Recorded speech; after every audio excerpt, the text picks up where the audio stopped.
مدن أحمد داهر علمي أنا شرف وين بيتهاي المدافعين قررك ومركي هرانا نجحين الله دقي اسمه إنت هالك دول كإنت هالك وكيا لنا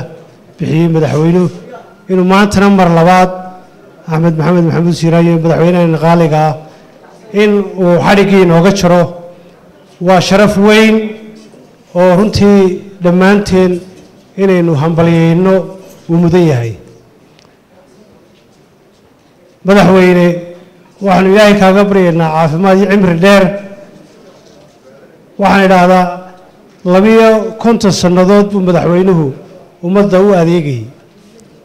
yani hadii jeer inaynu taariikhda qof walba hadeynaan qiimeyn wuxuu qabto iyo bilaadan bayno khaladaad iyo leeynaga waayi maayo laakiin hadeynaan wanaaggeena hadii jeer qirin oo aynaan isku hambaliyeen waxqabadka iyo inuu hadii jeer lagu dhiiradaan oo yaraanaysa waxaan sida hadalkii Salma ayaa intii badneed runtii sheegtay 2009 baanu ariga Ingiriiska fikirkan uu nagu dhashay waqtiga oo jaaliyada Somaliland Society-ga UK in chairman gudoomiye laga magacaabay deedna waxay inuu xil la saaray in wax taariikhi oo ummadda wadana bal ka fakiro waxaad qaban kartaan insha Allah qabta laba arrimood baan waqtiga soo jeedinay oo maalinta madaxweynuhu nala joogay in safaaradii u horeysay inuu ka iibsano ariga Ingiriiska oo jaaliyada UK iibiso qorshihii labaad waxa in dalka gudihiisa oo noognahay heerka waxbarashadeenu soo martay in marxalado badan oo kala duwan soo martay inaynu national library u sameeyno way adeeg waxbarashadu meel wanaagsan u maraya iskuuladii way jireen jaamacadaha dalku way jireen isbitaallo wanaagsan iyo qaar tayadoodu hooseysan waynu lahayn halka banaaneed waxay ahayd inaynu library dalka ka hirgelino qorshahaasi muu ahayn inaynu national library-ga inaynu maanta joogno qura hirgelino waxaanu sameynay daraasaad aad u dheer oo sidii dalka adeegii library-yada looga hirgelin lahaa ee wax akhriska iyo qoraalka sidii kor ugu qaadi lahayn waxaanu soo diyaarinay National Library Act waxaanu diyaarinay strategy plan-kii oo aanu ilaa 7 dal ku wada isku eegnay waxaanu xiriir la soo sameynay nasiibadaag wasiiradda waxbarashada oo waqtigaas Samsom Cabdi Aadan ahayd oo London noogu timid arrinkii aad bay u soo dhaweysay waxaanu dabeedna halkan nimid 2011 waxaanu ku shirray udheelka Maasoor guddi ay ka koobnaayeen Cabdikariim Maxamediid Samsom Cabdi Aadan oo wasiirka waxbarashada ahayd Saacid Cali Shire rag badan oo culimo in maayar ku xigeenka Allah u naxariistay maayarku hawshu nala bilaabay Yuusuf Farsamo Siciid laakiin waa kii waqtigu ku yimid markaa uu xanuunsaday deedna waxaanu isla qaadanay oo markaa anagu wasaaradda waxbarashada iyo dawladda hoose ayaan waliba waqtiga lahayn idinku hawsha wada anaguna la shaqeyn yani wasaaradda mashquulkeeda iyo wasiiradda waqtiga hawsha ku badnayd iyo maayarka oo deyn ognahay isna in hawsha culus u taala wuxuu Axmed arrinkaa sii deynine waanu kala shaqeynaynaa guddidiina anaga kula noqonayna hawsha dhexda u xidho deedna waxay noqotay inaan markaa u soo ambabaxo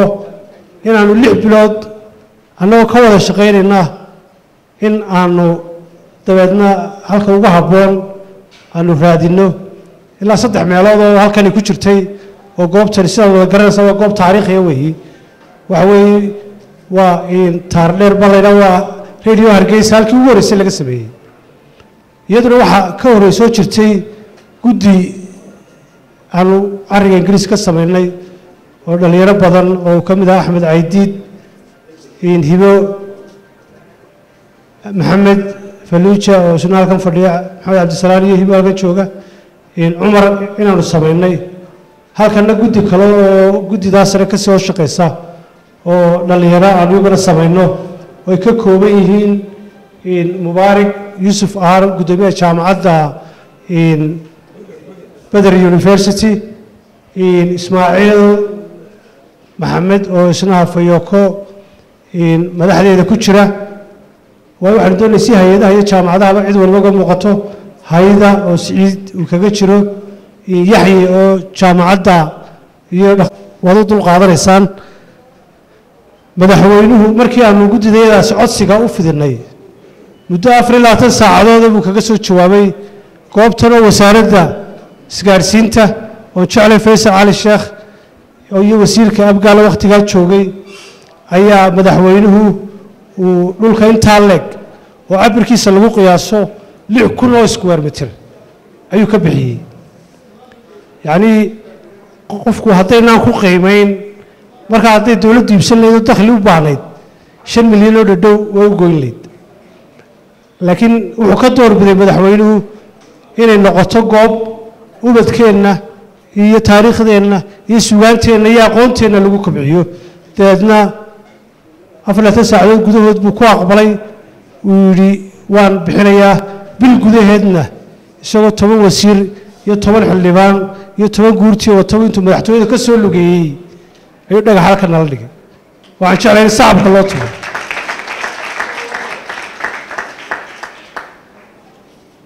waxa weeye madaxweynaha waxaynu ognahay imika markii aanu wasaaradda iyo xukuumaddaba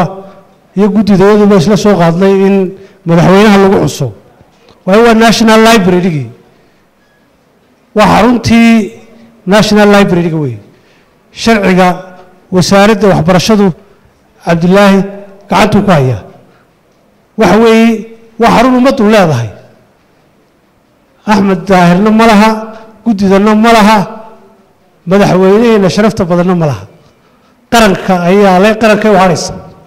waxaan had iyo jeer haddii waxaan 24 saacadoodna waxay wareejinayeen magaca madaxweynaheenu halgan dheer buu dalkan u soo galay waxa weeye guddoomiyihii SNM ugu muddada dheeraa 80 cod buu kaga tegey isagoo xisbigiisa iyo inta u badanima ay lahaayeen yaynaan aqbalin wadamada jaarkeena wadaarka saakiiniya waxa ka dhacaya afrika wadaagtii waxa ka dhacaya sida dimuqraadiyadeena iyo doorashadeena doorka looga warramay wadaarkiisa tii hore waad ogeedeen afartii door hore inuu galay maanta waxaan jeclahay daahir yaalla halkeen la joogo madaxweynaha hore runtiisna inaynu xusno u baahan madaxdeena haddaynaan xusin kuwa ka dambeeyana ku dhiiran maayaan oo aynaan odhan waad mahadsantay waxaan xusuustaa markaanu deganayn waddanka ingiriiska London ayaa loo naxariistay Cumar Meegaag iyo Ismaaciil Axmed laba oday oo markaa community-ga haystay ayaa muddo ayay joogeen dabeedna hadda jeer waxa la yiraahdaa aynu meesha ka qaadno community-ga dabeedna odaydii waxay yiraahdeen war haddaad faraawil loo gelisaan oo tidhaahdaan adeer hawl wanaagsan baad qabateen waad mahadsantihiin thank you very much annaga ama mafsuud inuu iska tegilay waaraynu thank you nidhaahno madaxweynaheena wuu ka sii tegay 7 cisho waaday waanu ku xusaynaa wasaaradda waxbarashada iyo maamulka guddida library-ga waan isku raacnay national library-gina waxaanu idinku ballan qaadanay inay wax iska bedeleen qaranka kale jamhuuriyadda Soomaaliland baale taasina waa taa inaan ku dheeraado ma jeclayn waxa kaloo jeclahay in dadkii jaaliyadda dibadda oo runtii juhdi xooga galisay anu waxyaalaha dhexda waxa ka mid ah waxa soo wanaagay ay madaxdu la qabatay jaaliyadda oo garab istaagtay dhalinyarada oo shidaalkayga ahayd dhalinyarada halka taageeray volunteerska waxa soo buugay iyaga ku guray taas ayaan uga hadhi waayay ilaa aynu ka midho dhalino oo aynu gaadhno manaan gaadhin halkaynu doonayay weli imika halkan aynu fadhino waa dabaqii hoose wuxuu qaadayaa 7 dabaq buu qaadi karayaa 5,000 square meter baa inoo bannaan lecture hall-kii baa la dhisi karayaa resource center baa laga samayn karayaa museum baynu ka samayn karaynaa meel taariikhdeena iyo aqoonteena iyo culture-keena ku dhiirigelin waxaan jeclay markii wasiir samsom ee wasaaradda waxbarashada joogtay juudi xooga bay nala gelisay maalintii uu yimi wasiir cabdilaahi ibraahim habane oo jeclay inaad isna sacabka u tuntaan sacuudi arabiya oo gacanta ugu weyn ka geysatay waddamadan abudabay iyo dhammaantood iyo dalka gudihiisa Holland Australia Canada dhammaantood qoloba intay taagtooda ahayd ay wax nala qabteen imika waad arkaysaanoo dee arrinkan waxba in isagana aynu soo dhaweyno aynu sacabka u turno abtigay Faysal Cali Waraabo oo runtii ku suntan wadaniyad ayaa halkaa iga muuqda waxa jeclay oo dimuqraadiyadeena iyo qarannimadeena iyo nabadgelyadeennaba haddii jeer iyo xusbiyadaba hormoodu ah adna oo maalintii dhagaxa madaxweynuhu dhigay